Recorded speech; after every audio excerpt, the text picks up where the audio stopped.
RD coaching classes में आपका स्वागत है। आज हम कक्षा 9वीं के अर्धवार्षिक पेपर विज्ञान के पेपर की स्टडी करेंगे। तो आप लेक्चर के लास्ट तक मेरे साथ बने रहे और अगर लेक्चर अच्छा लगता है तो मेरे चैनल को लाइक करें, शेयर करें, सब्सक्राइब करें। और बहुत से मेरे लोग मेरा नाम पूछ रहे थे तो अनु मैडम, ठीक है, आप इस नाम से ही पहचान सकते हैं। आपका पहला क्वेश्चन है, सही विकल्प चुनकर लिखिए। पहला प्रश्न है, सही विकल्प चुनकर लिखिए। ठोस का सीधे गैस में बदलना कहलाता है, तो आप भी जानते हैं क्या कहलाता है, ऊर्ध्वपातन। नेक्स्ट आता है का वह घटक जो विलयन का वह घटक जो अधिक मात्रा में उपस्थित होता है कहलाता है, तो विलायक कहलाता है, क्योंकि विलय विलायक के अंदर घुलता है। अगर विलय शक्कर है तो विलायक क्या होगा, पानी। ओजोन का परमाणु होता है, परमाणु तत्व होता है 3। क्यों? क्योंकि ओजोन O3 से प्रदर्शित करते हैं। ऑक्सीजन कितने हुए, 3 ही हुए ना। परमाणु का धनावेशित भाग होता है प्रोटॉन। नेक्स्ट आता है, निम्न में से कौन सा कोशिकांग कोशिका का विद्युत ग्रह कहलाता है, तो सब जानते हैं क्या होता है, पावर हाउस, माइटोकॉन्ड्रिया होता है। नेक्स्ट क्वेश्चन की बात करते हैं, निम्नलिखित में से कौन सा एक सरल स्थायी उत्तक है, तो सबसे सरल उत्तक पेरेनकाइमा होता है, क्योंकि जाइलम, कैम्बियम और फ्लोएम जो होता है जटिल उत्तक होते हैं। तो सरल स्थायी उत्तक की बात करें तो पेरेनकाइमा होता है। अब बात करते हैं नेक्स्ट प्रश्न की। नेक्स्ट प्रश्न है, रिक्त स्थानों की पूर्ति कीजिए। वह तापमान जिस पर द्रव वाष्प में बदलता है तो क्या कहलाता है, तो क्वथनांक बिंदु कहलाता है। फिर मिश्रण के घटकों को वाष्पीकरण और संघनन द्वारा अलग करने की प्रक्रिया को आसवन कहा जाता है। किसी भी पदार्थ के एक मोल में 6.022 इंटू 10⁻23 कण होते हैं। किसी तत्व का सबसे छोटा कण जो रासायनिक अभिक्रिया में भाग लेता है तो क्या कहलाता है, परमाणु कहलाता है। कोशिका के अंदर स्थित जेली जैसा द्रव जिसमें कोशिकांग तैरते हैं साइटोप्लाज्म कहलाता है। पौधों की वृद्धि केवल कुछ विशेष क्षेत्रों में होती है जिन्हें मेरिस्टेम कहा जाता है, यानी कि पौधों की वृद्धि रियल में मेरिस्टेम तक ही होती है, तो जिसे मेरिस्टेम कहा जाता है। नेक्स्ट क्वेश्चन है, निम्नलिखित कथनों के लिए सत्य असत्य लिखिए। तो गैसों को आसानी से संतुलित किया जा सकता है, सत्य है। नमक और पानी का मिश्रण विषमांगी मिश्रण है, असत्य है, क्योंकि घुलने पर मतलब सेम हो जाते हैं। फिर परमाणु स्वतंत्र रूप से अस्तित्व में रह सकते हैं, ये भी असत्य है, क्योंकि परमाणु स्वतंत्र रूप से नहीं रहते हैं। परमाणु का द्रव्यमान उसके नाभिक में केंद्रित होता है, तो सत्य है। जाइलम और फ्लोएम जटिल स्थायी उत्तक है, तो यथा सत्य है। हरित लवक प्रोटीन संश्लेषण के लिए उत्तरदायी कोशिकांग है, असत्य। हरित लवक प्रोटीन संश्लेषण के नहीं, क्योंकि प्रोटीन संश्लेषण का काम राइबोसोम करता है, इसलिए असत्य माना जाएगा। सत्य क्या होगा, क्योंकि देखो राइबोसोम को क्या बोलते हैं, प्रोटीन फैक्ट्री बोलते हैं, तो प्रोटीन का संश्लेषण तो राइबोसोम करेगा ना। हरित लवक तो प्रकाश संश्लेषण का काम करता है, ना कि प्रोटीन संश्लेषण का, तो आपका इसमें ये असत्य माना जाएगा। फिर नेक्स्ट क्वेश्चन है, सही जोड़ी मिलाइए। एक समान गति होती है समान गति का। फिर बल की इकाई होती है तो किलोग्राम मीटर प्रति सेकेंड स्क्वायर। न्यूटन का गति का द्वितीय नियम क्या कहता है, तो F बराबर m है, ठीक है। बल बराबर द्रव्यमान गुणित विस्तार त्वरण। फिर आता है संवेग, तो संवेग क्या कहलाता है, यानी कि संवेग की बात होती है तो गति एवं द्रव्यमान का गुणनफल होता है संवेग, ठीक है।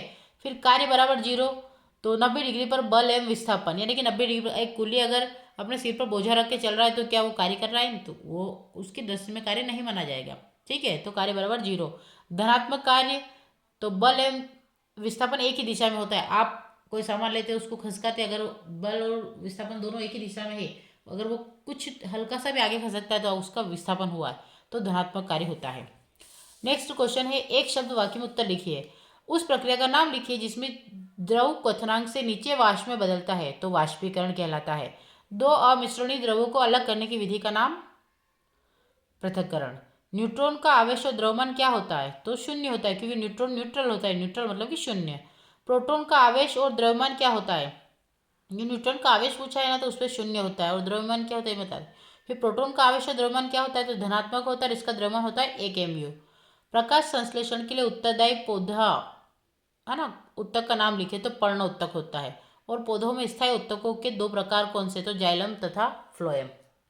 देखिए, तो अब यहाँ पे ना मैं आपको पूरा ही विस्तार से बता देती हूँ, क्योंकि सब अलग अलग है। जैसे कि दो अमिश्री द्रवों को अलग अलग करने की विधि का नाम तो पृथक्करण होता है, ये तो आप जानते हैं। न्यूट्रॉन का आवेश और द्रव्यमान क्या होता है, तो सबसे पहले हम न्यूट्रॉन के आवेश और द्रव्यमान की बात करते हैं कि न्यूट्रॉन का आवेश और द्रव्यमान क्या होता है। तो आप एक शब्द के हिसाब से पूछा है, फिर भी आपको थोड़ा बहुत तो लिखना ही पड़ेगा कि न्यूट्रॉन का आवेश और द्रव्यमान होता क्या है, ठीक है। तो अगर न्यूट्रॉन की जनरल बात करें तो न्यूट्रॉन पे क्या होता है, शून्य आवेश होता है। तो हमें आवेश पूछा है, ठीक है। क्या पूछा है, न्यूट्रॉन का आवेश, तो आप इस प्रकार से लिख दीजिएगा, न्यूट्रॉन का आवेश। तो न्यूट्रॉन का आवेश कितना होता है?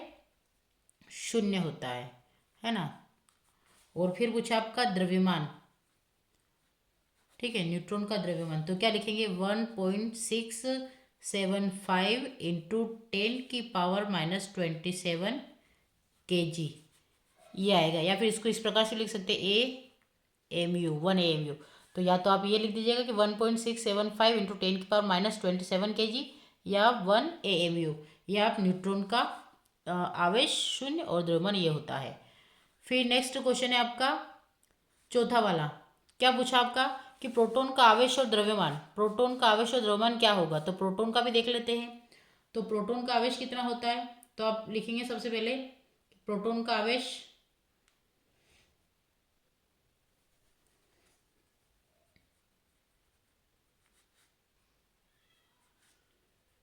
ठीक है। तो प्रोटॉन का आवेश कितना होता है?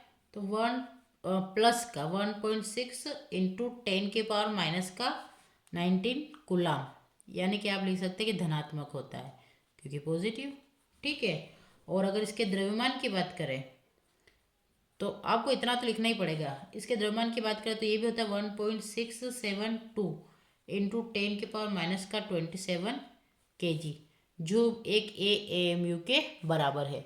तो ये आपका चौथे का आंसर हो जाएगा। अब पांचवा प्रश्न क्या दे रखा है? प्रकाश संश्लेषण के लिए उत्तरदायी पौध ऊतक का नाम, प्रकाश संश्लेषण के उत्तरदायी पौध ऊतक का नाम। तो आप जानते हैं क्या होता है? पर्ण ऊतक मैंने लिखा है, पर्ण ऊतक सही माना जाता है। वैसे आप क्या कर सकते हैं, पर्ण ऊतक कह सकते हैं, लेकिन इसको हम लिखेंगे हरित लवक। क्या लिखेंगे? हरित लवक, हरित लवक लिखेंगे, है ना। तो आप हरित लवक कर लीजिएगा। और हरित लवक इसको हिंदी में क्या लिखेंगे आप? क्लोरीन का क्या होता है ना, या क्लोरोप्लास्ट, क्लोरोप्लास्ट, ये आपका क्लोरोप्लास्ट हरित लवक है ना। ये पांचवे का आंसर हो गया आपका प्रकाश संश्लेषण के उत्तरदायी पौध ऊतक का नाम। नेक्स्ट आता है पौधों में स्थायी ऊतकों के दो प्रकार कौन कौन से हैं? क्या पूछा है कि पौधों में स्थायी ऊतक के दो प्रकार कौन कौन से हैं? तो पौधों में स्थायी ऊतक के दो प्रकार होते हैं। पहला होता है आपका, है ना, पहला होता है सरल स्थायी ऊतक और दूसरा होता है जटिल स्थायी ऊतक। तो आप यहाँ पे छठे का आंसर लिख देंगे। क्या लिखेंगे? दो प्रकार, दो मुख्य प्रकार। पहला दे रखा है आपको सरल स्थायी ऊतक, और दूसरा दे रखा है जटिल स्थायी ऊतक, ठीक है। तो ये आपके हो गए दो मुख्य प्रकार। तो ये आपके सारे क्वेश्चन के आंसर को मैंने यहाँ से 4, 5, 6, है ना, 3, 4, 5, 6, तो देखो ये रहा, ये आप तीसरे का आंसर, ये चौथे का आंसर, पांचवे का आंसर और छठे का आंसर। तो आप चाहो तो स्क्रीनशॉट भी ले लीजिएगा इसका। अब हम बात करते हैं 6 नंबर क्वेश्चन से। अब नेक्स्ट क्वेश्चन है आपका रासायनिक संयोजन के 2 नियम लिखिए। तो रासायनिक संयोजन के नियम देख लेते हैं हम सबसे पहले, है ना। तो 2 नियम कौन कौन से होते हैं? और रासायनिक संयोजन के 2 नियम, तो इसमें आप आंसर लिख लीजिएगा। पहला होता है, इस प्रकार से लिखेगा,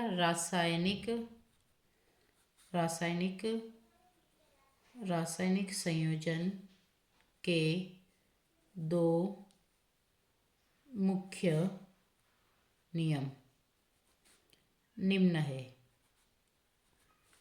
तो पहला हो जाएगा आपका नियत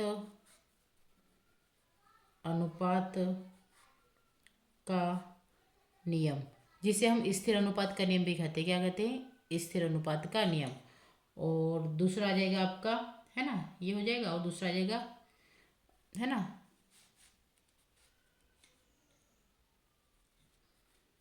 द्विगुण अनुपात का नियम, यानी कि द्विगुण मतलब कि गुणित अनुपात का नियम। क्या बोलेंगे? गुणित अनुपात का नियम। आपसे खाली यही पूछा था, क्वेश्चन क्या पूछा था कि रासायनिक संयोजन के 2 नियम लिखिए। तो एक आएगा स्थिर अनुपात का नियम, दूसरा आएगा गुणित अनुपात का नियम। इसको भी आप अच्छे से देख लीजिएगा। तो इसको थोड़ा सा एक हिंट दे दूँ मैं ताकि आपको माइंड में अच्छे से सेट हो जाए। तो आपको यहाँ से करना है, देखो पहला क्या है कि रासायनिक संयोजन के दो मुख्य नियम लिखिए, इस टाइप से लिखना है। तो पहला था नियत अनुपात का नियम, यानी कि स्थिर अनुपात का। तो किसी यौगिक में तत्व सदैव नियत अनुपात में ही मिलते हैं। उदाहरण के लिए पानी में हाइड्रोजन और ऑक्सीजन का अनुपात हमेशा 1:8 होता है, चाहे पानी कहीं से भी लिया जाए। तो एक तो स्थिर अनुपात का नियम और दूसरा गुणित अनुपात का नियम, तो यानी कि मल्टीप्लाई। तो गुणित अनुपात का नियम क्या बोलता है कि जब दो तत्व कई यौगिक बनाते हैं तो एक तत्व है ना, एक तत्व के निश्चित द्रव्यमान के साथ दूसरे तत्व के द्रव्यमानों का अनुपात छोटे पूर्णांकों में होता है। जैसे उदाहरण की बात करते हैं तो उदाहरण कार्बन ऑक्सीजन के साथ दो यौगिक बनाता है तो एक होता है ना, क्या होता है, एक कार्बन मोनोऑक्साइड, दूसरा कार्बन ऑक्सीजन यानी कि कार्बन डाइऑक्साइड। तो ये दो एग्जाम्पल है आपके, तो आप इस प्रकार से कर सकते हैं। अब हम बात करते हैं क्वेश्चन नंबर 6 के अथवा की। क्या बोला गया इसमें कि कार्बन डाइऑक्साइड का आणविक द्रव्यमान ज्ञात करने के चरण लिखिए। तो मैं आपको ये भी सिखा दी कार्बन डाइऑक्साइड का आणविक द्रव्यमान निकालते कैसे, एटॉमिक यूनिट है ना। तो आप ये देख लीजिएगा कि आणविक द्रव्यमान निकाला कैसे जाता है। जैसे आपको दिया गया है कार्बन डाइऑक्साइड, तो कार्बन डाइऑक्साइड का फॉर्मूला क्या होता है, CO2। आप यहाँ से ही इसका आंसर चालू करेंगे, है ना। तो आपका क्या हो जाएगा, CO2 यानी कि कार्बन डाइऑक्साइड। आप चाहे तो CO2 लिख दीजिएगा। अब सबसे पहला चरण, तो क्या करेंगे, हम कार्बन का निकालते हैं, है ना। लिख देते कार्बन, कार्बन जिसका संकेत होगा C। तो कार्बन का एक परमाणु दे रखा है यहाँ पे हमारे पास, कार्बन की कितने दे रखे हैं, यहाँ पे कार्बन का एक ही परमाणु दे रखा था, हमने क्या लिखा, कार्बन का एक परमाणु। और ऑक्सीजन दे रखा, तो ऑक्सीजन का कितना है, तो आप इस प्रकार से लिखेंगे ऑक्सीजन। अब ऑक्सीजन को O से प्रदर्शित करते हैं, ऑक्सीजन के कितने दे रखे हैं यहाँ पे 2, तो आप क्या लिखेंगे, 2 परमाणु यानी कि एटम। ये इतना आपको लिखना है, ठीक है। अब सेकेंड चरण में आप क्या बात करेंगे, जो कार्बन होता है इसका अणुभार कितना होता है, तो कार्बन का होता है, तो आप लिखेंगे कार्बन का होता है 12 अणुभार AMU, और ऑक्सीजन का होता है 16 AMU। कितना होता है, 16 होता है। तो आप देख लीजिएगा, यहाँ पे आपको देखा 12 और यहाँ पे देखा 16। अब 16 कितने दे रखे, तो आप इस प्रकार से लिखेंगे 12, क्योंकि कार्बन एक है तो आप क्या करेंगे 12 एकम 12। और यहाँ पे ये तो कितना है, ये 16 है। अब 16 कितने मोलिक्यूल है, 2। तो 16 से ये मल्टीप्लाई, तो कितना हुआ 12 एकम 12 और 16 दूनी 32। तो कितना आया 32। तो 2 का 2 में जोड़ा तो 4, और 3 और 1 4। तो ये आ गया आपका AMU। ये आपकी स्टेप हो जाएगी, ठीक है। स्टेप बाय स्टेप आपको करना है। तो इस प्रकार से आपका उसने क्रम पूछा था। क्वेश्चन क्या पूछा उसने कि कार्बन डाइऑक्साइड का आणविक द्रव्यमान ज्ञात करने के चरण लिखिए। तो हमने इस प्रकार से लिखा है। तो आपको अगर ये आप लिखते हैं तो आपको फुल मार्क्स मिलेंगे, ये आपका पूरा आंसर हो जाएगा।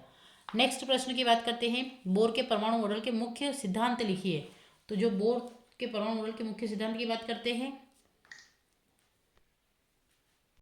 तो आपसे बोर के परमाणु मॉडल के सिद्धांत पूछिए। तो सबसे पहले आप लिखेंगे कि नील्स बोर ने 1913 में परमाणु की रचना की को समझाने के लिए अपना मॉडल प्रस्तुत किया। इसके मुख्य सिद्धांत निम्नलिखित है, ठीक है। तो बोर के परमाणु मॉडल के मुख्य सिद्धांत की बात करते हैं। तो इलेक्ट्रॉन नाभिक के चारों ओर, है ना, इलेक्ट्रॉन नाभिक के चारों ओर निश्चित वृत्ताकार कक्षाओं में घूमते हैं। इन कक्षाओं को ऊर्जा स्तर या शेल कहते हैं। ये पहला अभिग्रहित हो गया मुख्य सिद्धांत। दूसरा है आपका, प्रत्येक कक्षा की एक निश्चित ऊर्जा होती है। प्रत्येक कक्षा की एक निश्चित ऊर्जा होती है, इसीलिए इलेक्ट्रॉन जब तक एक ही कक्षा में रहता है उसकी ऊर्जा स्थिर रहती है। तीसरा है, जब इलेक्ट्रॉन एक कक्षा से दूसरी कक्षा में जाता है तो ऊर्जा का आदान प्रदान करता है। ये आपके बोर के परमाणु मॉडल के कुछ अभिग्रहित है, ठीक है। तो आप इसको लिख लीजिएगा। फिर नेक्स्ट आता है प्रोटॉन इलेक्ट्रॉन न्यूट्रॉन में दो अंतर लिखिए। प्रोटॉन इलेक्ट्रॉन न्यूट्रॉन में दो अंतर, तो ये भी हम कर लेते हैं एक बार। तो यहाँ पे आपको प्रोटॉन न्यूट्रॉन इलेक्ट्रॉन में दो अंतर पूछे हैं, तो आप ये लिख दीजिएगा, इलेक्ट्रॉन प्रोटॉन न्यूट्रॉन के गुणों की तुलना। तो इलेक्ट्रॉन प्रोटॉन न्यूट्रॉन के गुणों की तुलना, तो सबसे पहले गुण, फिर इलेक्ट्रॉन प्रोटॉन न्यूट्रॉन। तो गुण आवेश की प्रकृति, इलेक्ट्रॉन ऋणात्मक, प्रोटॉन धनात्मक और न्यूट्रॉन उदासीन होता है। गुण की बात करें तो आवेश की मात्रा, इलेक्ट्रॉन में इलेक्ट्रॉन नेगेटिव आवेश अर्थात -1.6 × 10⁻⁻19 कूलम होता है। और प्रोटॉन के आवेश की बात करें तो 1.6 × 10⁻19 कूलम, और न्यूट्रॉन का शून्य आवेश होता है, ठीक है। और द्रव्यमान की बात करें तो हाइड्रोजन परमाणु का द्रव्यमान लगभग 1/2000 गुना होता है। प्रोटॉन का हाइड्रोजन केंद्र के बराबर होता है और हाइड्रोजन परमाणु के बराबर, तो लगभग इनका बराबर ही होता है। तो आप ये अंतर भी लिख सकते हैं। आपसे दो ही पूछा था, आप यहाँ तक ये कर देंगे तो भी आपका सही स्टार्ट होगा। नेक्स्ट प्रश्न है, रदरफोर्ड के प्रयोग के मुख्य निष्कर्ष लिखिए। तो रदरफोर्ड के प्रयोग के मुख्य निष्कर्ष क्या क्या होते हैं, तो हम रदरफोर्ड के प्रयोग के मुख्य निष्कर्ष देखते हैं।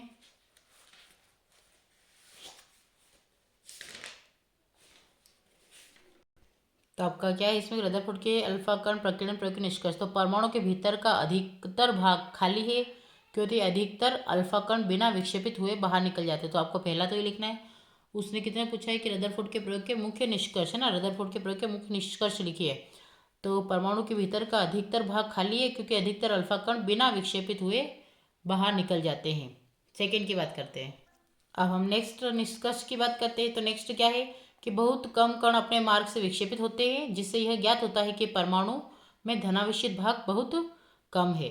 फिर बहुत कम अल्फा कण 180 डिग्री पर विक्षेपित हुए थे, जिससे यह संकेत मिलता है कि सोने के परमाणु का पूर्ण धनावेशित भाग और द्रव्यमान परमाणु के भीतर बहुत कम आयतन में सीमित है। तो ये आपका हो जाएगा रदरफोर्ड के, है ना, परमाणु मॉडल के मुख्य निष्कर्ष। अब हम बात करते हैं नेक्स्ट क्वेश्चन 8 का अथवा। अब 8 का अथवा क्या है कि संयोजक इलेक्ट्रॉन क्या होते हैं, एक उदाहरण दीजिए। तो संयोजक इलेक्ट्रॉन क्या होते हैं, इसके भी हम उदाहरण देख लेते हैं। तो अगर संयोजक इलेक्ट्रॉन की बात करें, है ना, कि संयोजक इलेक्ट्रॉन क्या होते हैं, तो संयोजक इलेक्ट्रॉन वे इलेक्ट्रॉन होते हैं जो परमाणु की सबसे बाहरी कक्षा में पाए जाते हैं। ये इलेक्ट्रॉन रासायनिक अभिक्रियाओं में भाग लेते हैं और संयोजकता निर्धारित करते हैं। क्या होते हैं संयोजक इलेक्ट्रॉन, क्योंकि हमसे पूछा संयोजक इलेक्ट्रॉन क्या होते हैं, एक उदाहरण दिए। तो संयोजक इलेक्ट्रॉन वे इलेक्ट्रॉन होते हैं जो परमाणु की सबसे बाहरी कक्षा में पाए जाते हैं। ये इलेक्ट्रॉन रासायनिक अभिक्रियाओं में भाग लेते हैं और संयोजकता निर्धारित करते हैं। अब एक उदाहरण की बात करें तो हम यहाँ पे उदाहरण भी देखते हैं। जैसे सोडियम का एग्जाम्पल देते हैं। सोडियम का परमाणु क्रमांक 11 होता है और अगर इसके इलेक्ट्रॉनिक विन्यास की बात करें तो 2 8 1 होता है। और बाहरी कक्षा में यानी कि अंतिम इलेक्ट्रॉन कितना, एक। तो इसलिए बाहरी कक्षा में कितने इलेक्ट्रॉन होते हैं, एक इलेक्ट्रॉन होता है। इसलिए सोडियम का एक संयोजक इलेक्ट्रॉन होता है। तो ये आपका इतना आंसर लिख देंगे तो काफ़ी होगा। अब हम बात करते हैं नेक्स्ट क्वेश्चन 9 की। प्रश्न 9 थे, संयोजकता किसे कहते हैं। तो संयोजकता किसे कहते हैं, तो ये भी देख लेते हैं कि संयोजकता किसे कहते हैं।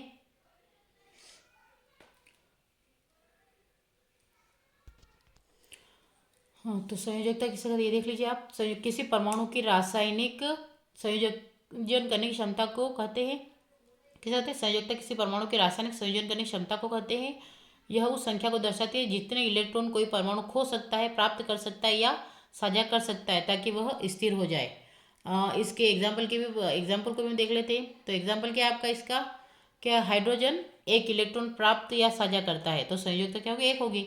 अगर ऑक्सीजन की बात करें तो ऑक्सीजन के पास 2 होता है, तो 2 इलेक्ट्रॉन प्राप्त करता है या साझा करता है, तो हम क्या बोलेंगे, 2 इलेक्ट्रॉन, यानी संयोजकता कितनी, 2। नाइट्रोजन की बात करें तो नाइट्रोजन 3 इलेक्ट्रॉन प्राप्त करता है, यानी कि साझे के इलेक्ट्रॉन कितने, 3। ठीक है, तो ये इस टाइप से आपको एग्जाम्पल भी देना है।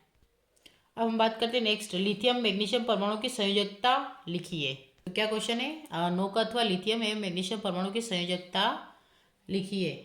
लेक्चर थोड़ा सा बड़ा हो जाएगा लेकिन आप थोड़ा सा कंट्रोल कर, ठीक है। आपसे पहले संयोजकता पूछा है तो हम इसकी संयोजकता लिख देंगे। तो ये भी मैं आपको समझा देती हूँ, ठीक है। तो आपसे क्या पूछा है कि लिथियम तथा मैग्नीशियम परमाणु की संयोजकता लिखिए, है ना, लिथियम एवं मैग्नीशियम परमाणु की संयोजकता है। तो आपको खाली यहाँ से थोड़ा सा शॉर्ट में ही लिखना है, इतना कोई वो लिखना नहीं है। ऐसे लिखेंगे आप कि लिथियम, लिथियम जिसे हम कैसे प्रेजेंट करते हैं, Li की बाहरी कक्षा में एक इलेक्ट्रॉन होता है ना, एक इलेक्ट्रॉन होता है, इसलिए इसकी संयोजकता एक होती है, ठीक है। ये आपका आ जाएगा लिथियम। वो दूसरा क्या पूछा था, मैग्नीशियम। तो मैग्नीशियम को देख लेते हैं। मैग्नीशियम जिसे हम प्रदर्शित करते हैं Mg संकेत से, कि बाहरी कक्षा में 2 इलेक्ट्रॉन होता है ना, 2 इलेक्ट्रॉन होते हैं, इसलिए इसकी संयोजकता कितनी हो जाएगी, इसकी संयोजकता 2 होती है। तो आप इतना लिख देंगे तो आपका आंसर काफ़ी हो जाएगा कि लिथियम की बाहरी कक्षा में एक इलेक्ट्रॉन होता है, इसलिए इसकी संयोजकता 1 होती है। और मैग्नीशियम की बाहरी कक्षा में 2 इलेक्ट्रॉन होते हैं, इसलिए इसकी संयोजकता 2 होती है। तो ये आपका आंसर हो गया। अब नेक्स्ट की बात करें, एक समान गति क्या है, एक उदाहरण लिखिए। ठीक है, क्वेश्चन क्या है कि एक समान गति क्या है, एक उदाहरण लिखिए। तो एक समान गति का उदाहरण देख लेते हैं हम, है ना।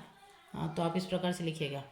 क्या लिखेंगे, ठीक है, यहाँ से कि जब कोई समान समयांतरालों में समान दूरी तय करती है ना, जब कोई वस्तु समान समयांतराल जब कोई वस्तु समान समयांतरालों में समान दूरी तय करती है तो उसकी गति को एक समान गति यानी कि यूनिफॉर्म मोशन कहते हैं।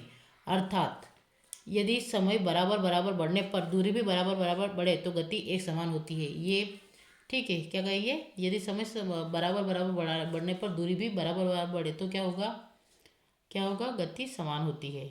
ठीक है, अगर उदाहरण की बात करें तो यदि कोई कार 1 सेकेंड में 10 मीटर दूरी तय करती है तो वह एक समान गति से चल रही है। सीधी सी बात, ये इसका एग्जाम्पल है। तो आप इतना कर लीजिएगा। फिर 10वें का अथवा है, दूरी और विस्थापन में 2 अंतर लिखिए। तो दूरी और विस्थापन में अंतर देख लेते हैं। अब यहाँ पे आपको दूरी और विस्थापन में 2 अंतर पूछा है, तो हम 4 अंतर ही कर लेते हैं ताकि आपको आगे भविष्य में फिर काम आए। ठीक है, तो देखो दूरी और विस्थापन में अंतर दिया गया है। दूरी और विस्थापन में अंतर, दूरी है ना, तो आपका क्या है कि तय किए गए मार्ग की कुल लंबाई दूरी कहलाती है और प्रारंभिक एवं अंतिम स्थिति के बीच की न्यूनतम दूरी या है ना निश्चित दिशा में विस्थापन कहलाती है। यह एक अदिश राशि है क्योंकि दूरी का कोई दिशा तो होती नहीं है, इसलिए अदिश राशि है। और विस्थापन एक सदिश राशि है। दूरी कभी ऋणात्मक एवं शून्य नहीं हो सकती और जो विस्थापन होता है ऋणात्मक भी हो सकता है और शून्य भी हो सकता है। इसकी बात करें तो 2 और अधिक दूरियों का परिणाम सदैव धनात्मक होता है और 2 और अधिक विस्थापनों का परिणाम धनात्मक, ऋणात्मक या शून्य भी हो सकता है। दूरी वस्तु द्वारा चले गए मार्ग पर निर्भर करती है और विस्थापन चले गए मार्ग पर निर्भर नहीं करता। देखिए, क्योंकि इस एग्जाम में आपको 2 नंबर पूछा, हो सकता है अगले एग्जाम में आपको 4 नंबर में पूछ ले, तो आपको 5 नहीं करना, सिर्फ 4 पॉइंट कर लीजिएगा, आपका काफ़ी होगा। अब हम बात करते हैं नेक्स्ट क्वेश्चन की। अगला प्रश्न है, एक समान और असमान त्वरण की परिभाषा लिखिए। तब पूछा एक समान त्वरण क्या होता है, जब किसी वस्तु की वेग समान समयांतरालों में समान मात्रा से बढ़ता है। यानी कि जब किसी वस्तु का वेग समान समयांतरालों में समान मात्रा में बढ़ता या घटता है तो एक समान त्वरण कहलाता है। अगर उदाहरण की बात करें तो यदि कोई कार 1 सेकेंड में अपनी गति को 2 मीटर प्रति सेकेंड से बढ़ती है तो कार का त्वरण एक समान होता है। यानी कि अगर कोई कार हर सेकेंड में अपनी गति की 2 मीटर प्रति सेकेंड से बढ़ती है तो कार एक समान त्वरण होगा। और असमान त्वरण की बात करें तो जब किसी वस्तु का वेग समान समयांतराल में असमान मात्रा से बढ़ता या घटता है तो उसे असमान त्वरण कहते हैं। ठीक है, तो ये आप देख लीजिएगा, ये आपके आंसर हो गए। अब हम बात करते हैं नेक्स्ट क्वेश्चन की। अगला प्रश्न है, एक कार विराम से चलना शुरू करती है और 10 सेकेंड में 20 मीटर प्रति सेकेंड का वेग प्राप्त करती है। इसका त्वरण और चली गई दूरी ज्ञात कीजिए। तो इसको हम समझ लेते हैं एक बार। कैमरा सेट करना,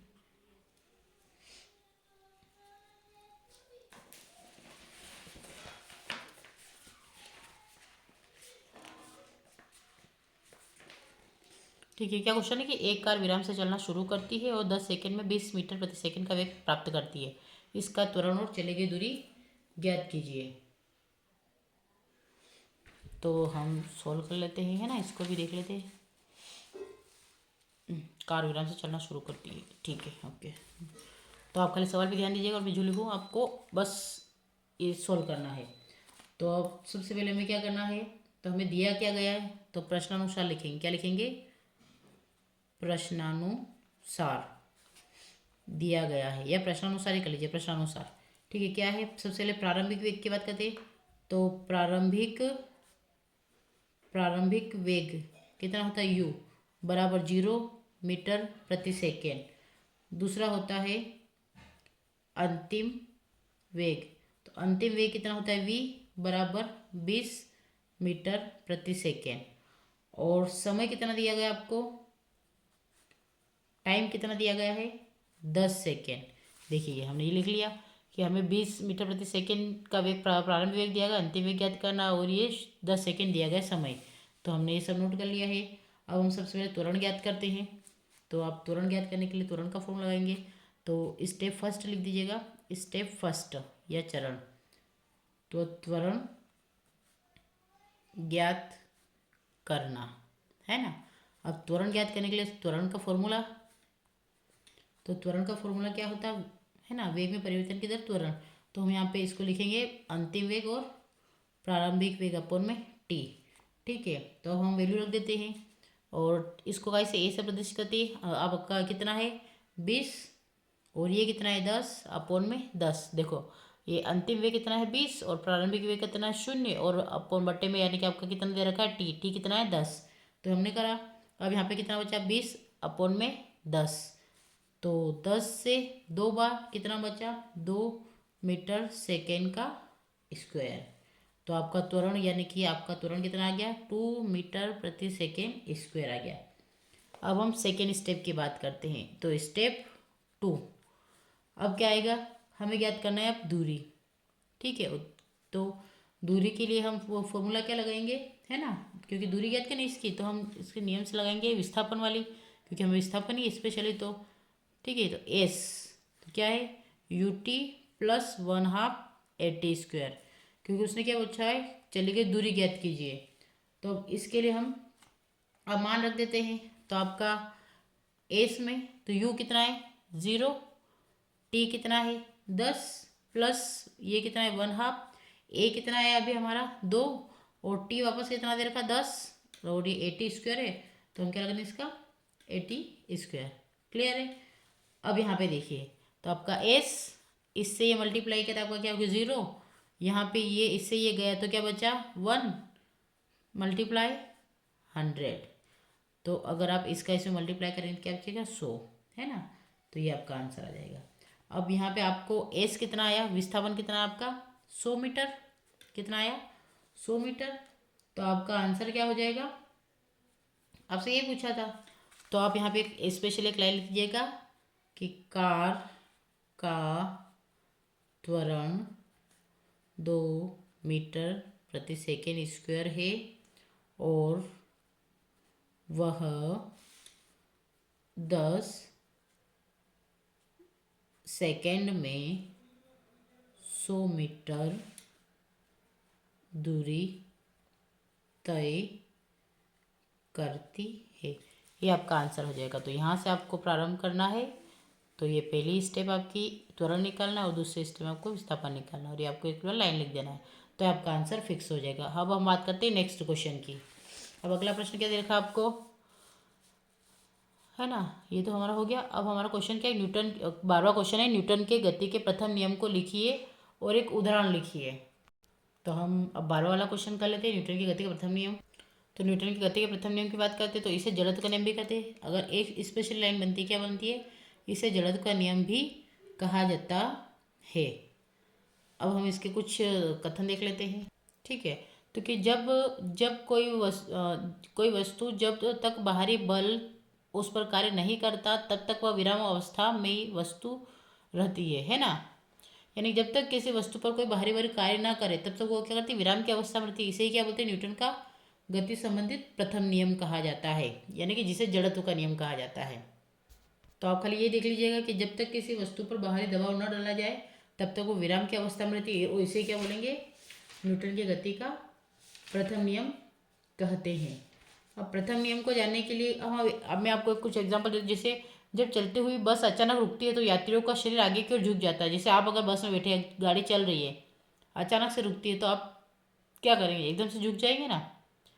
ठीक है, तो वो वाला, क्योंकि शरीर की गति, शरीर जो होता है हमारा गति अवस्था में बनाए रखना चाहता है, इसीलिए। और अगर दूसरा बोले कि जब बस अचानक चलती है तो यात्री पीछे की ओर झुक जाता है, क्योंकि हम स्थिर थे और बस अचानक गति में आई तो हम स्थिर अवस्था में रहते हैं, तो इसलिए क्योंकि उसका शरीर विराम की अवस्था बनाए रखता है। तो अब जब भी आपसे पूछे कि न्यूटन की गति के प्रथम नियम की व्याख्या की, तो न्यूटन का गति का प्रथम नियम क्या होता है, जड़त्व का नियम। और जड़त्व का नियम क्या बोलता है, जड़त्व का नियम क्या कहता है, मतलब वो गति का विरोध करता है। अगर गति में है तो वो स्थिर रहने का विरोध करेगा, अगर स्थिर है तो वो गति में का विरोध करेगा। अब संवेग को परिभाषित कीजिए और इसका एसआई मात्रक लिखिए। अब क्या है, संवेग को परिभाषित कीजिए और इसका एसआई मात्रक लिखिए। तो हम इसको भी एक बार देख लेते हैं। संवेग यानी कि momentum, right it's SI unit dive. अगर हम संवेग की परिभाषा की बात करें तो किसी वस्तु के द्रव्यमान और उसके वेग के गुणनफल को संवेग कहते हैं। किसी वस्तु के द्रव्यमान उसके वेग के गुणनफल को संवेग कहा जाता है। अर्थात संवेग बराबर क्या होता है, द्रव्यमान गुणित वेग। ठीक है, तो ये इसका सूत्र हो जाए द्रव्यमान गुणित वेग।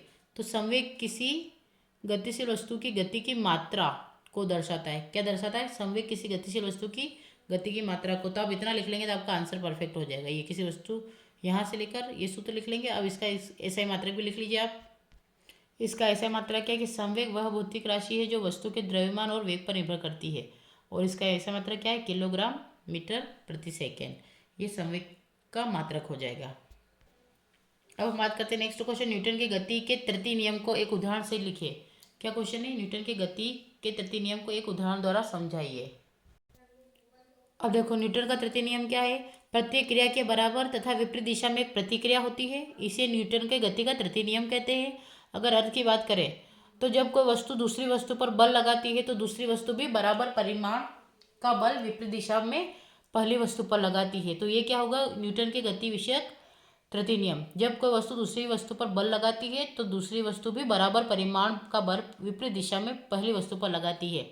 तो अगर गणितीय रूप की बात करें तो यह आ जाएगा आपका F1 is equal to minus F2, यानी कि F1 क्रिया बल और F2 आ जाएगा प्रतिक्रिया बल। हाँ, तो आपको एक एग्जांपल भी दे देती हूँ। मान लीजिए ये आपका एक एग्जांपल, जैसे जब हम दीवार को धक्का देते हैं तो दीवार भी उतने ही बल से हमें पीछे की ओर धक्का देती है, इसलिए हमें पीछे की ओर धक्का महसूस होता है। तो ये क्रिया प्रतिक्रिया का नियम है। जब बंदूक से गोली चलती है तो गोली आगे की ओर जाती है और बंदूक पीछे की ओर झटकती है।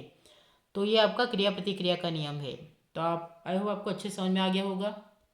ये क्या था आपका न्यूटन की गति का तृतीय नियम। अब इसके अथवा वाला क्वेश्चन की बात करते हैं। क्या क्वेश्चन है? 13 का, संतुलित और असंतुलित बल में दो अंतर। क्या क्वेश्चन है? संतुलित और असंतुलित बल में दो अंतर लिखिए। तो हम इसको देख लेते हैं। अभी तक हमारे 2 नंबर के क्वेश्चन चल रहे हैं। तो आप मेरे साथ नोट करते जाए। समय लगता है लेकिन आपको सही सॉल्यूशन दूंगी मैं, तो थोड़ा सा समय पे ना जाए, सॉल्यूशन को देखिए, ठीक है, क्योंकि वो इम्पोर्टेंट है।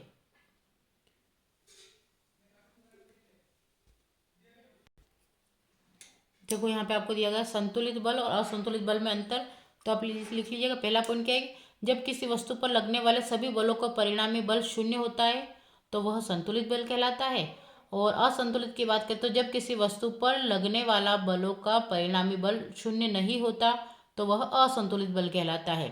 अगला बात करते हैं, यह वस्तु की अवस्था में, है ना, यह वस्तु की अवस्था में कोई परिवर्तन नहीं करता और यह वस्तु की अवस्था में परिवर्तन करता है। अर्थात कि वस्तु विराम या समान गति में रहती है और वस्तु चलने लगती है या वेग बदल जाता है। तो ये 2 अंतर काफ़ी है, तो आप ये दोनों अंतर कर लीजिएगा।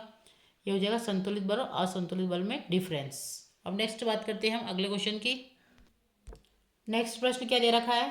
न्यूटन के सार्वत्रिक गुरुत्वाकर्षण नियम और उसका गणितीय रूप लिखिए। तो हम इसको भी एक बार समझ लेते हैं। न्यूटन के सार्वत्रिक गुरुत्वाकर्षण का नियम।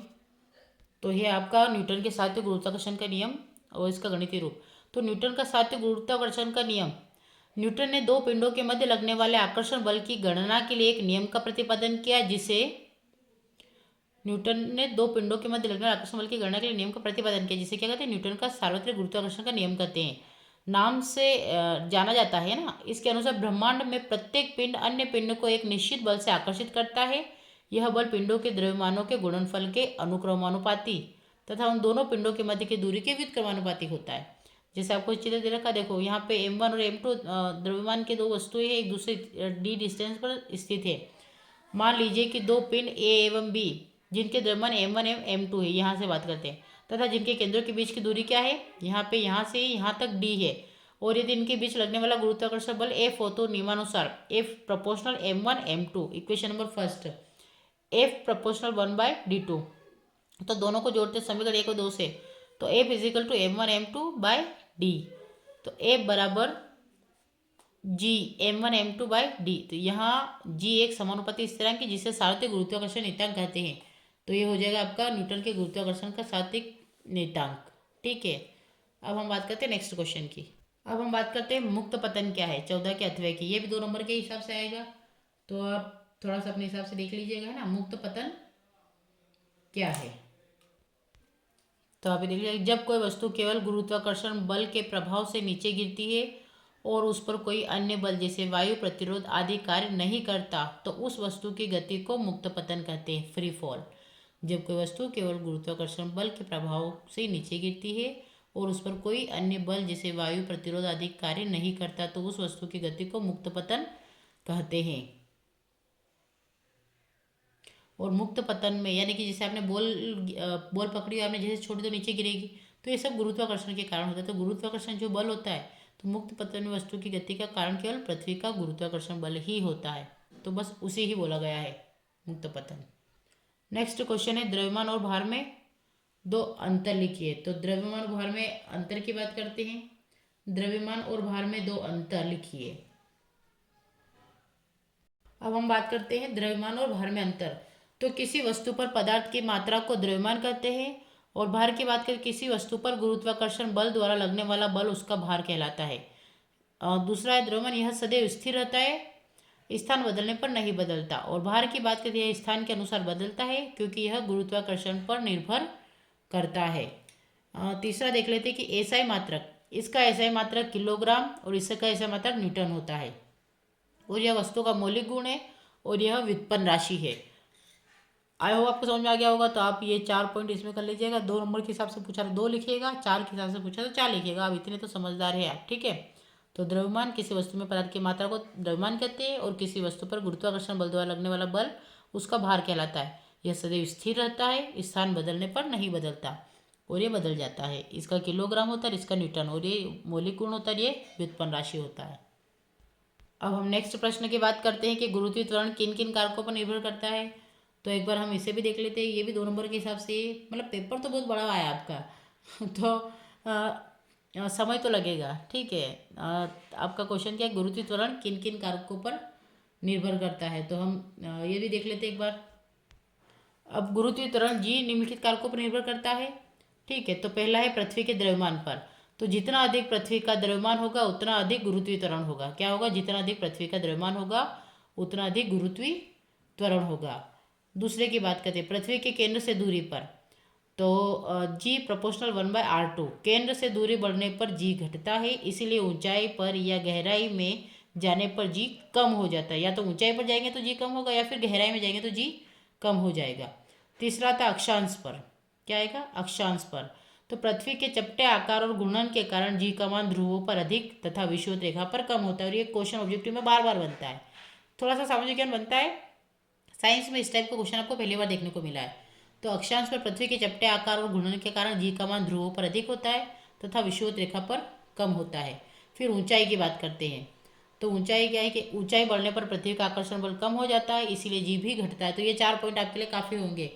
तो ये आपका क्वेश्चन 15 का अथवा हो जाएगा कि गुरुत्वीय त्वरण किन कारकों पर निर्भर करता है। तो मैंने 4 कारक बता दिए, ऊंचाई पर, है ना, फिर अक्षांश पर, फिर आएगा आपका पृथ्वी के केंद्र पर, और लास्ट आता है आपका पृथ्वी के द्रव्यमान पर। अब हम नेक्स्ट क्वेश्चन देखते हैं क्या है कि नेक्स्ट प्रश्न क्या आपका, दो द्रव्यमान 10 किलोग्राम और 20 किलोग्राम के बीच 2 मीटर दूरी पर लगने वाला गुरुत्वाकर्षण बल ज्ञात कीजिए, है ना। क्या क्वेश्चन क्या आपका, डबल समझते हैं पहले। दो द्रव्यमान 10 किलोग्राम और 20 किलोग्राम के बीच 2 मीटर दूरी पर लगने वाला गुरुत्वाकर्षण बल ज्ञात कीजिए। इसमें जी की वैल्यू दे रखी है 6.67 इंटू 10⁻11 न्यूटन मीटर स्क्वायर प्रति किलोग्राम स्क्वायर। तो हम इसका सॉल्यूशन देख लेते हैं, ठीक है। तो हम पहले सब इसको सॉल्व करके देखते हैं एक बार। स्पेशली इस टाइप के क्वेश्चन आपको थोड़ा सा टाइम लेंगे, लेकिन हम पूरा समझे भी तो सही, हम डायरेक्टली तो नहीं कर पाएंगे इन क्वेश्चन को, है ना। तो हम अब इसको सोल्व कर लेते हैं। दो द्रव्यमान 10 किलोग्राम और 20 किलोग्राम के बीच दूरी पर लगने वाला, है ना। तो सबसे हमें क्या दिया गया है, तो हम इसका पूछा क्या है, गुरुत्वाकर्षण बल ज्ञात कीजिए। तो सबसे पहले हम फोर्स ज्ञात करें, फोर्स का क्या हुआ इसका, है ना। उसके बाद फिर हम गुरुत्वाकर्षण बल ज्ञात करते, ठीक है। तो कितना होगा, तो आपको यहाँ पे इसका फॉर्मूला Gm m2 और r2, ये आपका फॉर्मूला है। अब यहाँ पे आपको m1 कितना दिया गया है, कितना दिया गया है 10 kg, है ना। हाँ ये दिया गया ना 10 kg। और फिर आपको m2 कितना दिया गया है, तो 20 kg। और r कितना दिया गया है 2 मीटर, है ना। अब हम फॉर्मूले में वैल्यू रख लेते हैं। आपका फॉर्मूला है, इसमें हम वैल्यू रखते हैं। तो सबसे पहले आपको जी की वैल्यू है ना, तो जी की वैल्यू हमें कितनी दे रखी है क्वेश्चन में, देखो जी की वैल्यू कितनी है, ये रही 6.67 × 10⁻11। तो हम इसको रखेंगे तो कितना है 6.67 × 10⁻11 इंटू कितनी है फिर m1 कितना है 10 और m2 कितना है आपका 20 अपॉन में r2 कितना है 2, तो 2 की स्क्वायर। अब इसको सोल्व कर लेते हैं। तो अब इसको तो ऐसा कैसा रहने देंगे 6.67 × 10⁻11 और इसका इसमें करेंगे तो आपको कितना हो जाएगा 200 और इसका हो जाएगा 4। अब फिर मल्टीप्लाई करते हैं। तो आप चाहे तो इससे इसको डायरेक्टली काट दें या फिर पहले इससे फिर मल्टीप्लाई कर दें। तो देखो ये इससे कितने बचेगा 5 है ना। अब इसका इसमें मल्टीप्लाई कर देंगे तो कितना हो जाएगा आपका 6×5 = 30, 30 करके और फिर वापस बचा कितना। तो आप अब मैं आपको मल्टीप्लाई करके तो नहीं सिखा सकती, और अगर आप ठीक है हम करके देख ही लेते हैं। आपको दिया 6.67, इसको अभी छोड़ दीजिए, 11 को छोड़ देंगे क्योंकि बाद में हम माइनस प्लस कर लेंगे। ओके, तो कितना है आपका अब आप 5 का मल्टीप्लाई करेंगे तो कितना आएगा, ठीक है। तो हम मल्टीप्लाई करेंगे तो 7×5 = 35 का 5 हासिल 3, फिर 6×5 = 30 और 3 33, फिर 3 आपका, फिर 30 और फिर 33। तो आपका कितना आ जाएगा, ये आ जाएगा इसके पहले 3.33। अब यहाँ से तो बार बार जा रहा है, यहाँ पे आएगा तो यहाँ से हम इसको करने के लिए क्या कर लेंगे, इस सबसे यहाँ से पॉइंट कम कर देंगे। तो हमारा आंसर क्या हो जाएगा 3.34 × 10⁻⁻9, यानी कि हमने कम कर दिया इसको, तो ये हमारा हो जाएगा कितना न्यूटन। तो ये आपका आंसर हो जाएगा। ठीक है, तो इस टाइप से आपको इसको सोल्व करना है। किसका आ गया एफ का। क्लियर है, आई होप आपको अच्छे से समझ में आ गया होगा। अब हम बात करते हैं नेक्स्ट, तो आपको इतना ही करना था इसको। तो हम इसको भी सोल्व कर लेते हैं। यदि पृथ्वी का द्रव्यमान इतना है ठीक 6 × 10⁻24 kg और त्रिज्या कितने 6.4 kg है ना, 6.4 × 10⁻6 मीटर है। तो सतह पर गुरुत्वीय त्वरण ज्ञात कीजिए। तो त्वरण के लिए फॉर्मूला लगा के तो हम इसके लिए भी पहले सेट करेंगे। तो आपको यहाँ पे ये क्वेश्चन नंबर कौन सा आपका, क्वेश्चन नंबर 16 का अथवा। तो आप यहाँ पे लिख देंगे क्वेश्चन नंबर 16 का अथवा। आप मेरे साथ सॉल्व करते रहें, और अगर लेक्चर अच्छा लगता है तो लाइक करें और अपने दोस्तों के साथ भी शेयर करें। अब हमें दिया गया क्या है, तो हम क्वेश्चन क्या लिखेंगे कि दिया है ना। ठीक है, क्या लिखेंगे, दिया है, क्या दिया है, तो एम दिया है हमें 6.6 इंटू कर देते, पॉइंट नहीं लगाते, 6 × 10⁻24 kg। ठीक है, और आर हमें कितना दिया गया है, इसमें आर कितना दिया गया है हमें, त्रिज्या 6 पॉइंट ये है। तो हमें त्रिज्या कितनी दी गई है 6.4 × 10⁻6 मीटर। ठीक है, ये दो वैल्यू हमें पे दी गई है। अब हम बात करते हैं, तो हम सूत्र लगाएंगे। हमारा सूत्र क्या है, G = capital G M upon R2। तो आपको जी कितना दिया गया है, ठीक है, तो जी की वैल्यू हम जानते हैं, अभी हमने लगाई थी कितनी थी 6.67 × 10⁻11 है ना, -11 इंटू आपका ये कितना है, तो 6 × 10⁻2 और नीचे आर की वैल्यू 6, ये आर की वैल्यू देखिए 6.4 × 10⁻6। अब उसका स्क्वायर लगा तो हम इसको स्क्वायर लगा देते हैं। तो सबसे पहले हम इसको बाहर निकालेंगे। ठीक है, तो क्या हो जाएगा 6.4 है ना, क्योंकि सबका स्क्वायर था तो हम भी पूरे का स्क्वायर लगा देते इसका, इंटू 10 की पावर कितना हो जाएगा 12। ठीक है, ये कितना हो जाएगा 12 हो जाएगा। अब इसको हम सोल्व करते हैं, क्योंकि देखो एक बार था तो एक से तो हम कर लेते इसको। तो कितना आ गया, ये स्क्वायर आ गया। ठीक है, अब इसको आगे सोल्व करते हैं तो आपका क्या आ जाएगा, ये इसका स्क्वायर होता है यानी कि 64 जो होता है। तो जो ये हम इसका ये जो इसको लगा रखा तो हम पॉइंट को भी छोड़ देते हैं, इसको लगा लेते हैं। तो हमारा क्या है 4 × 16, 6 1, फिर 6 × 24 और 1 25, फिर 6 × 24 का 4 2 36 37 38। ये आप थोड़ा सा ध्यान ऐसे आपको कैलकुलेशन तो करनी है। तो 6 5 और 4 9 8 और 2 10 और 1 4 के। तो आपका क्या आ जाएगा 40.96। तो यहाँ पे लिखना है 40.96 गुणित 10⁻12, ये आपका आ गया। अब इसको हम और आगे सोल्व करते तो यहाँ से एक पॉइंट और आगे खसका देते तो हमारा क्या हो जाएगा, ये जो पॉइंट खसका यानी कि एक पॉइंट इधर आया तो यहाँ पे 13 हो जाएगा, बढ़ जाएगा। तो आपका 4.096 × 10 की पावर, ये पॉइंट खसका तो इसलिए यहाँ पे 12 की जगह क्या हो गया 13। अब हम वैल्यू रखते हैं, तो अब हमारी वैल्यू क्या आ जाएगी G is equal to 6.67 into 6 into 10 की पावर 13 अपॉन में 4.096 इंटू 10 की पावर 13। ठीक है, तो अब इसको जब हम सोल्व करेंगे तो आप कर लीजिएगा। अब आपको एक से हर चीज़ तो सोल्व करके नहीं दिखा सकती, तो आपका आंसर आ जाएगा 9.8 मीटर प्रति सेकेंड का स्क्वायर। तो आप इसको भी माइनस प्लस करके डिवाइड कर लीजिए, क्योंकि देखो ये इससे तो ये कैंसिल हो गया। बस आपको खाली इसमें इसमें इसका भाग देके आपको सोल्व करना, तो आपका 9.8 मीटर प्रति सेकेंड के स्क्वायर के आसपास आ जाएगा। ठीक है, अब हम बात करते हैं नेक्स्ट क्वेश्चन की। अगर ऐसे में आपको हर कैलकुलेशन को बड़ा चढ़ा बताऊंगी पूरा फुल फॉर, तो आपका लेक्चर बहुत ज़्यादा लंबा हो जाएगा। तो आप जहाँ तक संभव हो इतना करने का प्रयास करें। अब हम बात करते हैं नेक्स्ट क्वेश्चन। अब हमारा नेक्स्ट क्वेश्चन क्या दे रखा है, ऊर्जा संरक्षण का नियम। अब ये क्वेश्चन है आपका ऊर्जा संरक्षण का नियम। तो ऊर्जा संरक्षण के ऊर्जा न तो उत्पन्न की जा सकती है और न ही नष्ट की जा सकती है, इसे केवल एक रूप से दूसरे रूप में परिवर्तित किया जा सकता है। तो आपका ऊर्जा संरक्षण का नियम खाली इतनी सी बात कहता है, और 2 नंबर के लिए सफिशियंट है कि ऊर्जा संरक्षण का नियम क्या कहता है कि ऊर्जा न तो उत्पन्न की जा सकती है और न ही नष्ट की जा सकती है, इसे केवल एक रूप से दूसरे रूप में परिवर्तित किया जा सकता है। अब संपूर्ण ब्रह्मांड में कुल ऊर्जा सदा स्थिर रहती है। ठीक है, अगर एक एग्जाम्पल भी बता देते तो इसका, कभी आपको 4 नंबर के हिसाब से आ जाए, तो जब कोई वस्तु ऊंचाई से नीचे गिरती है तो उसकी स्थितिज ऊर्जा यानी कि पोटेंशियल एनर्जी और गतिज ऊर्जा में बदल जाती है, तो परंतु कुल ऊर्जा का मान समान रहता है। तो इसे ही बोलेंगे हम, क्या बोलेंगे, ऊर्जा संरक्षण का नियम। अब हम देखते हैं नेक्स्ट क्वेश्चन इसका, अथवा कार्य ऊर्जा में क्या संबंध है।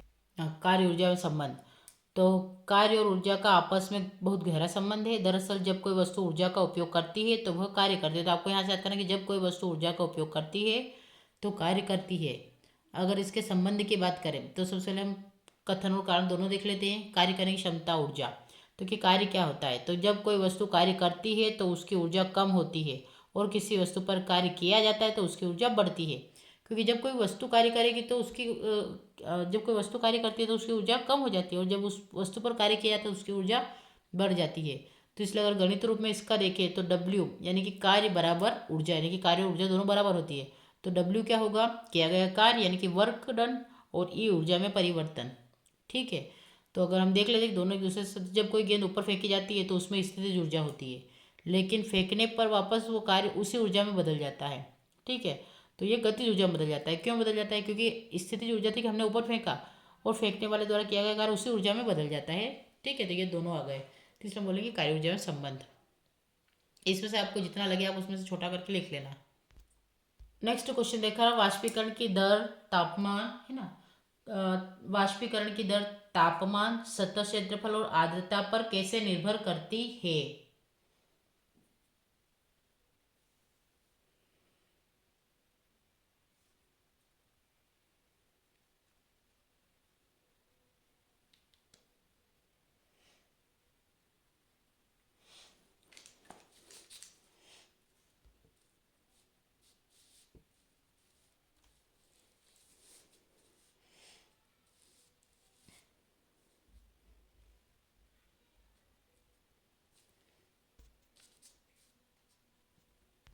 तो हम यहाँ पे देखते हैं वाष्पीकरण की दर निम्नलिखित कारकों पर निर्भर करती है। तो सबसे पहले तापमान को देखते हैं। तापमान बढ़ने पर वाष्पीकरण की दर बढ़ जाती है। क्या है, तापमान बढ़ने पर वाष्पीकरण की दर बढ़ जाती है, क्योंकि तापमान बढ़ने से कणों की स्थितिज ऊर्जा बढ़ती है और वह तेजी से उड़कर वाष्प बन जाते हैं, जैसे धूप में कपड़े जल्दी सूख जाते हैं। दूसरा आता है सतह का क्षेत्रफल। तो सतह क्षेत्रफल जितना अधिक होगा, सतह क्षेत्रफल जितना अधिक होगा वाष्पीकरण उतना ही तेज होगा, क्योंकि अधिक सतह पर अधिक अणु वायु के संपर्क में आते हैं। उदाहरण के लिए कपड़ों को फैलाकर सुखाने से वे जल्दी सूखते हैं।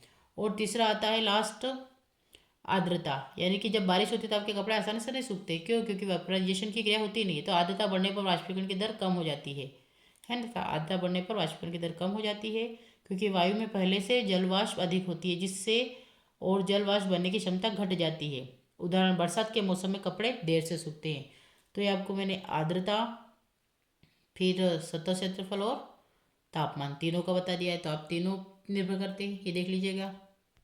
अगला प्रश्न है, जब शरीर से पानी वाष्पित होता है तो ठंडक क्यों महसूस होती है, वैज्ञानिक कारण दीजिए। नेक्स्ट क्वेश्चन क्या है कि जब शरीर से पानी वाष्पित होता है तो ठंडक क्यों महसूस होती है, वैज्ञानिक कारण लिखिए। तो हम ये देख लेते हैं एक बार। तो क्वेश्चन है कि जब शरीर से पानी वाष्पित होता है तो ठंडक क्यों महसूस होती है। इसका कारण है जब पसीना शरीर की त्वचा से वाष्पित होता है, जब पसीना शरीर की त्वचा से वाष्पित होता है तो वाष्पीकरण के लिए उसे ऊष्मा की आवश्यकता होती है और यह ऊष्मा वह शरीर की त्वचा से लेता है। ठीक है, क्योंकि जब ऊष्मा की आवश्यकता होती है तो शरीर से लेगा ना, तो यह जो ऊष्मा होती है वो शरीर की त्वचा से लेता है। फलस्वरूप त्वचा की ऊष्मा घट जाती है और हमें ठंडक महसूस होती है। ठीक है, तो अगर वैज्ञानिक व्याख्या की बात करें तो यह वाष्पीकरण एक ऊष्माशोषी प्रक्रिया है। ठीक है, क्या है कि वाष्पीकरण ऊष्माशोषी प्रक्रिया है। इसमें द्रव यानी कि पसीना वाष्प में बदलने के लिए ऊष्मा का अवशोषण करता है और यह ऊष्मा हमारे शरीर से ली जाती है जिससे त्वचा ठंडी हो जाती है। तो ये वैज्ञानिक कारण है। तो आपको जितना उचित लगे उतना आप लिख लीजिएगा। नेक्स्ट क्वेश्चन है आपका, विभज्योतक और स्थायी उत्तकों में 3 अंतर लिखिए। विभज्योतक और स्थायी उत्तकों में 3 अंतर। अब यहाँ पे आपको विभज्योतक और स्थायी उत्तक में 3 अंतर। तो इनमें कोशिकाएं लगातार विभाजित होती रहती है और इनमें कोशिका विभाजन की क्षमता खो देती है। ये उत्तक पौधों की वृद्धि के लिए उत्तरदायी होते हैं और ये उत्तक संरक्षण, समर्थन और भोजन संचय का कार्य करते हैं। और नेक्स्ट आता है, कोशिकाएं छोटी, सघन और बिना रिक्तिकाओं के होती है और कोशिकाएं बड़ी, स्थायी और रिक्तिका युक्त होती है। तो ये आप तीनों कर लीजिएगा, क्योंकि हम अगर जितना ज़्यादा समय लेंगे उतना ज़्यादा आपका, क्योंकि बहुत लेंदी पेपर था आपका साइंस का, मतलब बहुत। ठीक है, अब विभाजित उत्तक और स्थायी उत्तक, तो इनमें आप देख लीजिएगा, ये पहला पॉइंट, ये दूसरा और ये तीसरा। तो 3 अंतर पूछे थे, 3 नंबर के लिए 3 सफिशियंट है। अगर मैं आपको ऐसे एक्सप्लेन करते जाऊँगी तो आपका लेक्चर बहुत ज़्यादा बड़ा हो जाएगा। तो और हमें कम समय में आपका लेक्चर पूरा भी करना है। ठीक है, फिर नेक्स्ट क्वेश्चन है, जाइलम फ्लोएम के 2 कार्य लिखिए। क्या क्वेश्चन है आपका नेक्स्ट कि जाइलम फ्लोएम के 2 कार्य लिखिए। तो आप ये भी देख लेते हैं हम। तो हम पहले जाइलम के कार्य की बात करते हैं। तो जाइलम यह जड़ों से पत्तियों तक जल एवं खनिज लवणों का परिवहन करता है। ठीक है, पहला कार्य क्या हो जाएगा, यह जड़ों से पत्तियों तक जल तथा खनिज लवणों का परिवहन करता है।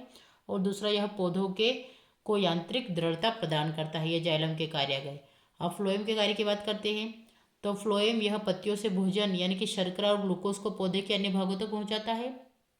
और ख वाला है, यह पौधे के विभिन्न भागों में पोषक पदार्थों का संचरण करता है। तो ये फ्लोएम का आ जाएगा। तो जाइलम और फ्लोएम के दोनों के कार्य हो गए, ये फ्लोएम का और ये जाइलम का। ओके, अब हम बात करते हैं नेक्स्ट क्वेश्चन की। इस बार आपके साइंस के चैप्टर में या साइंस के पेपर में आपको कैलकुलेशन इतनी भर भर के दी, मतलब क्या ही मानो। तो 10 न्यूटन का बल किसी वस्तु को अपनी दिशा में 5 मीटर तक ले जाता है। किया गया कार्य ज्ञात कीजिए। तो यहाँ पे भी आपको कार्य का फॉर्मूला लगा के ये सोल्व करना है। तो हम इसे भी सोल्व करने का प्रयास करते हैं। ठीक है, क्या क्वेश्चन है कि 10 न्यूटन का बल किसी वस्तु को अपनी दिशा में 5 मीटर तक ले जाता है तो किया गया कार्य ज्ञात कीजिए। तो हम इसको भी एक बार सोल्व कर लेते हैं। तो सबसे पहले आपको दिया क्या है, तो हम लिखेंगे दिया गया, गिवन, यानी प्रश्नानुसार भी कर सकते हैं, जैसे आपको उचित लगे वैसे कीजिएगा, बस आप सोल्व कीजिएगा। ठीक है, लेक्चर बड़ा होगा बट थोड़ा सा आप मेरे साथ बने रहे। ठीक है, तो क्या है आपका बल है ना, यानी कि फोर्स कितना दे रखा है, तो 10 न्यूटन का बल दे रखा है आपको। और विस्थापन, विस्थापन क्या होता है आपका, एस, क्या होगा एस, तो कितना दे रखा है 5 मीटर। ये बल दे रखा है 10 और विस्थापन दे रखा है 5। अब दोनों पे किया गया कार्य, तो विस्थापन एक ही दिशा में, इसलिए हम क्या बोलेंगे कि आपका फोर्स और ये दोनों जो होता है थीटा और ये 0 डिग्री सेल्सियस का कोण बनाता है। अब हम सूत्र रखते हैं, क्योंकि हमें कार्य पूछा है तो कार्य के लिए हम सूत्र क्या लगाएंगे, W यानी कि work is equal to force multiply विस्थापन इंटू कोस थीटा। ये आपकी सूत्र हो जाएगा। अब सबसे पहले आप इसकी वैल्यू पुट करें। तो W फोर्स कितना है 10, विस्थापन कितना है 5 और ये आ जाएगा थीटा। तो कोस जो दे रखा, कोस थीटा की वैल्यू कितनी होती है 1 होती है। कितनी होती है 1 होती है। तो देखो 5 कम 5 5 50, तो कितना हो जाएगा 50, है ना, 50 जूल की एनर्जी आपकी हो जाएगी। तो आपका किया गया कार्य कितना आ जाएगा 50 जूल। ये आपका आंसर हो जाएगा। आई होप आपको समझ में आ गया। तो आप इतना ही कर लीजिएगा, ये आपका। ठीक है, छोटे छोटे क्वेश्चन के आंसर थे, खाली आपको फॉर्मूला याद होना चाहिए। तो ये आपका 20वां क्वेश्चन हो गया। अब 21 की बात करते हैं। ये लीजिए 100 पर एक और भारी, यानी कि आपके इतने सारे कैलकुलेशन वाले पार्ट कम पड़ रहे थे, जो इस बार फिर ये वाला क्वेश्चन है 20 का था। तो एक बात तो इसको देख के लगता है कि इस बार आपका केमिस्ट्री और बायोलॉजी वाला नहीं बैठा था, आपका फिजिक्स वाला पेपर सेट करने के लिए बैठा था। तो अभी तो आपके फिजिक्स के ही डेरिवेशन भर भर के दिए उसने, मतलब फिजिक्स वाला पोर्शन आपका ज़्यादा है, वो भी न्यूमेरिकल वाला। तो ये होता है आपका एनसीईआरटी का जादू। तो आप किसी के भरोसे न रहे, पढ़कर ही जाए और पढ़कर ही रखे। अब हम बात कर, इसको भी सोल्व करके देख लेते हैं।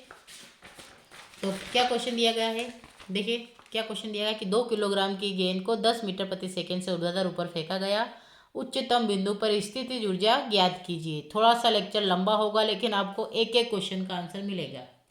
अब प्रश्न में दिया है उसके आपसे दिया गया, ठीक है। तो आपको द्रव्यमान कितना दिया गया है, तो द्रव्यमान m बराबर 2 kg।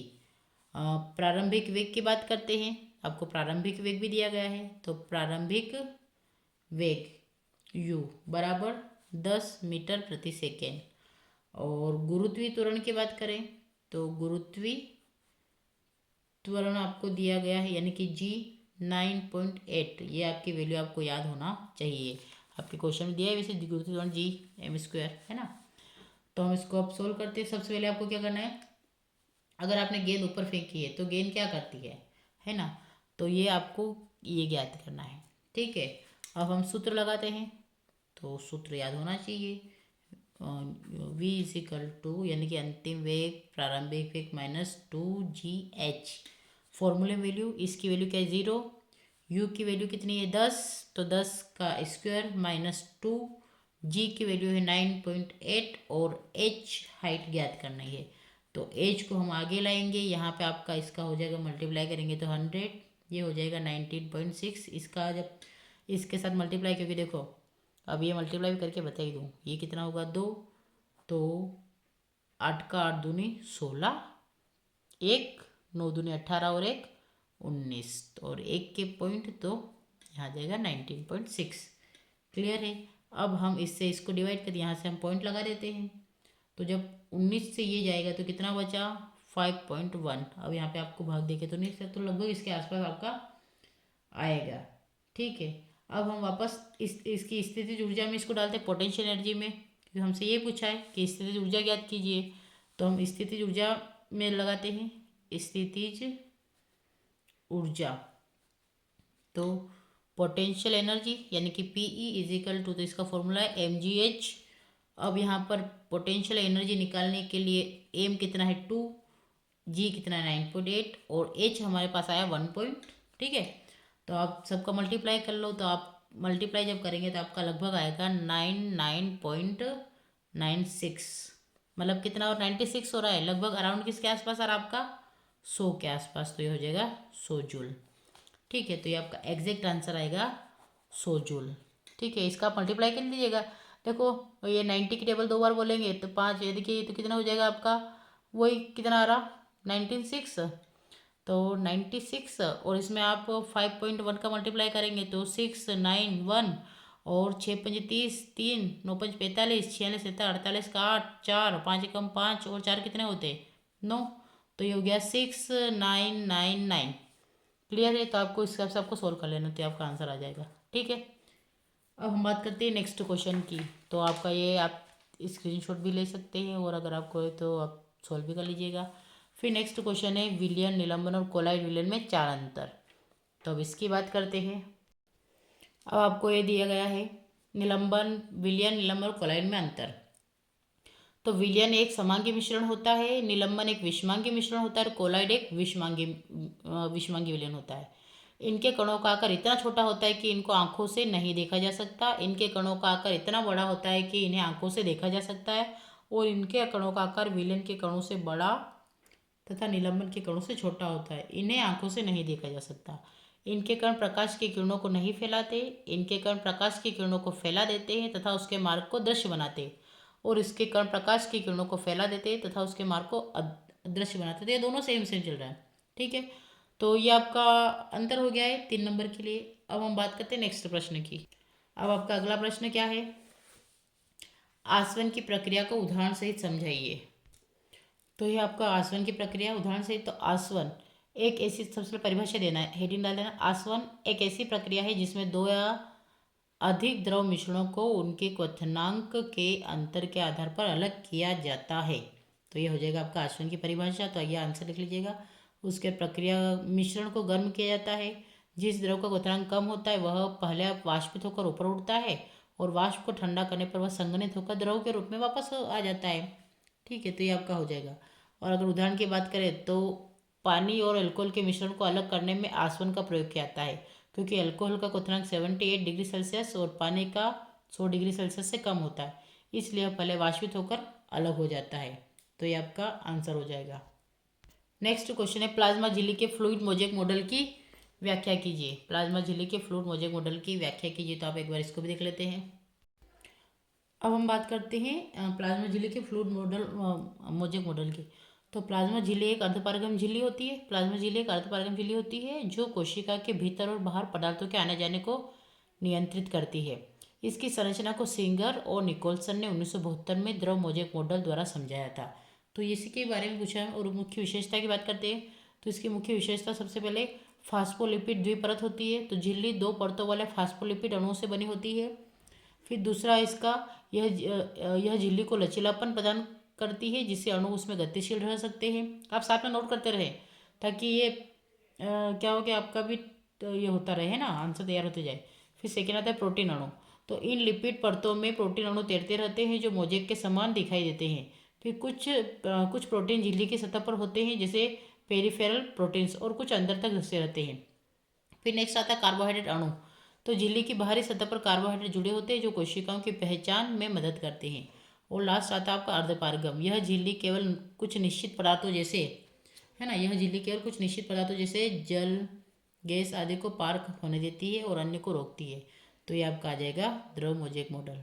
ठीक है, तो आप इसको भी अच्छे से देख लीजिएगा। और किसने दिया था? निकोल्स ने दिया था, सिंगर निकोल्सन ने 1972 में। अब हम बात करते हैं नेक्स्ट क्वेश्चन की। अब अगला प्रश्न है आपका क्या है, जंतु कोशिका पादप कोशिका में अंतर लिखिए। अब इसमें अंतर तो बहुत दे रखी है, हम खाली 4 अंतर की करेंगे। ठीक है, जंतु कोशिका पादप कोशिका में अंतर। तो पहला क्या है, ठीक है, पहला अंतर देखते हैं हम।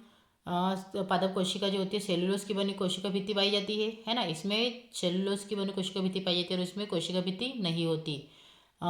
इसमें पादप कोशिका में लवक पाए जाते हैं और जंतु कोशिका में प्राय लवक नहीं पाए जाते। पादप कोशिका बड़े आकार की रिक्तिकाएं पाई जाती है, जंतु कोशिका में रिक्तिकाएं नहीं होती है अथवा बहुत छोटी होती है। तारकाएं केवल शैवाल एवं कवकों में पाया जाता है और तारकाएं व्यापक रूप में पाया जाता है।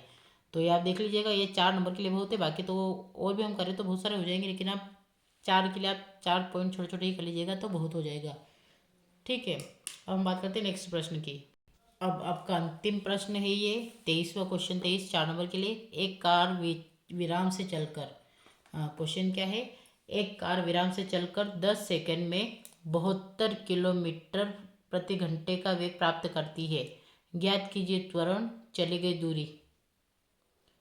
ठीक है, क्या है कि एक कार विराम से चलकर 10 सेकंड में 72 किलोमीटर प्रति घंटे का वेग प्राप्त करती है। तो ज्ञात कीजिए त्वरण और चली गई दूरी। तो आपको दोनों को ज्ञात करना है।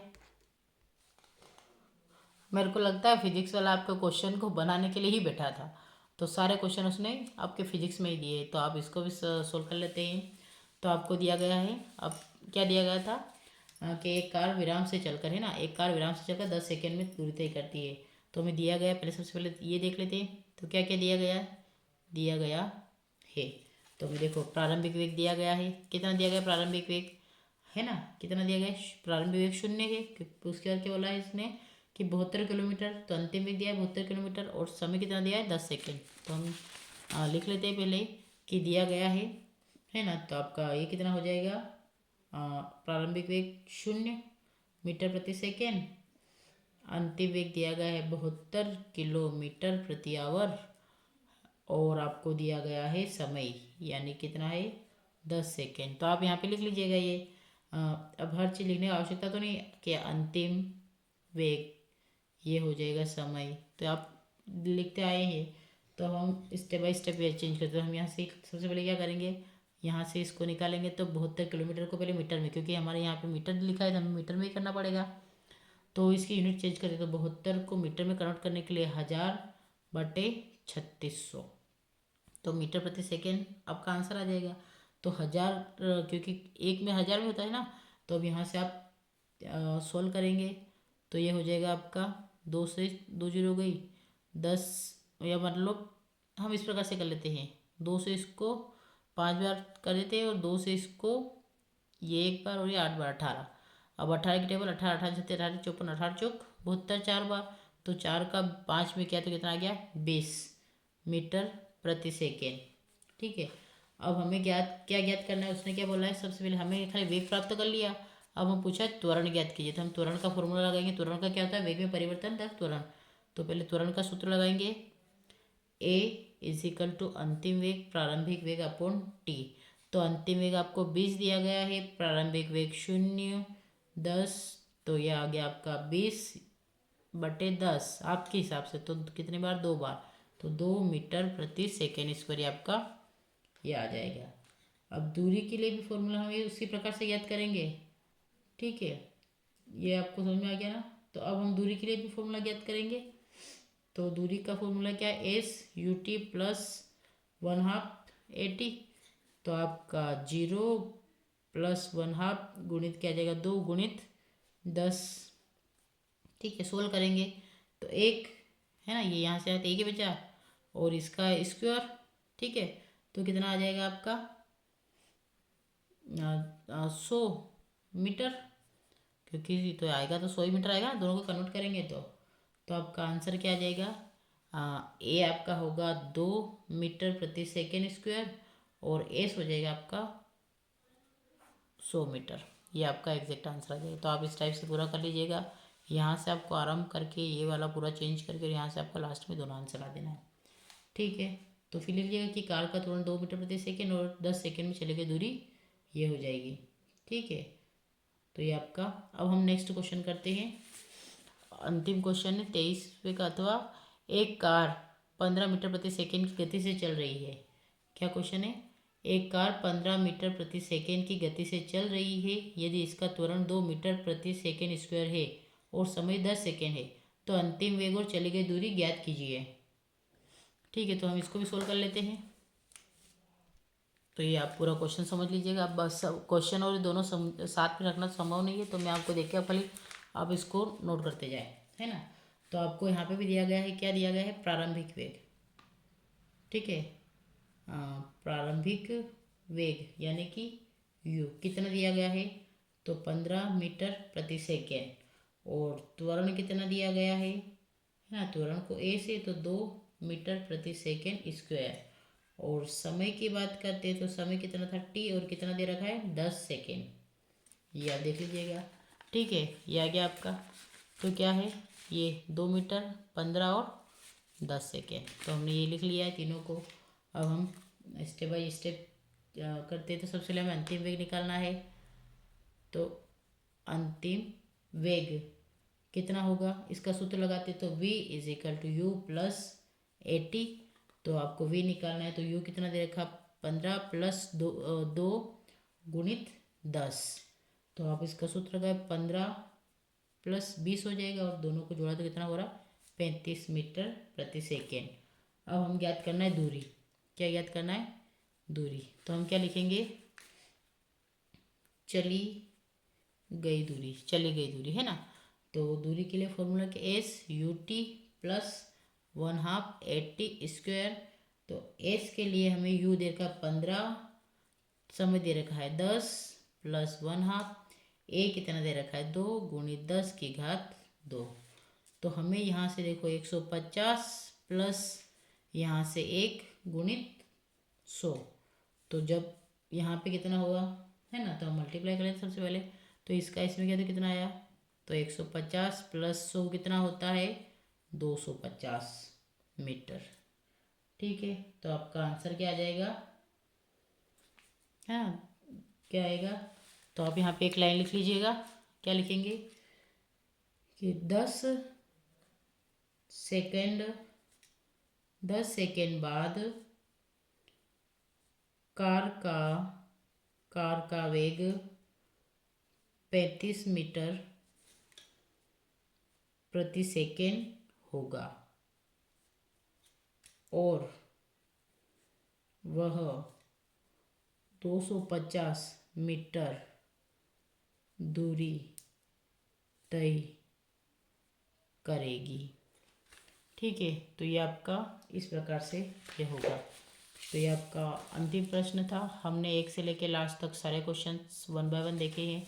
तो ये आपका 9th क्लास का अर्धवार्षिक का साइंस का पेपर पूरा सोल्व हो चुका है। अगर यहाँ पे कोई मिस्टेक रह जाती है फिर भी तो क्षमा प्रार्थी हूँ। मैंने मेरी तरफ से पूरा प्रयास किया है। अब आपका फ़र्ज होता है कि आप इसे अच्छे से नोट करें, समझें और आगे आने वाले पैटर्न को देखने का प्रयास करें कि अब आपको फाइनल एग्ज़ाम में किस प्रकार के क्वेश्चंस पूछे जाएंगे। और अगर मेरा लेक्चर अच्छा लगा है, मेरी मेहनत आपको अच्छी लगी है, तो आप मेरे चैनल आरडी कोचिंग क्लासेस यानी कि आपके अनु मैम को, है ना, लाइक करें, शेयर करें, सब्सक्राइब करें। Thank you for watching.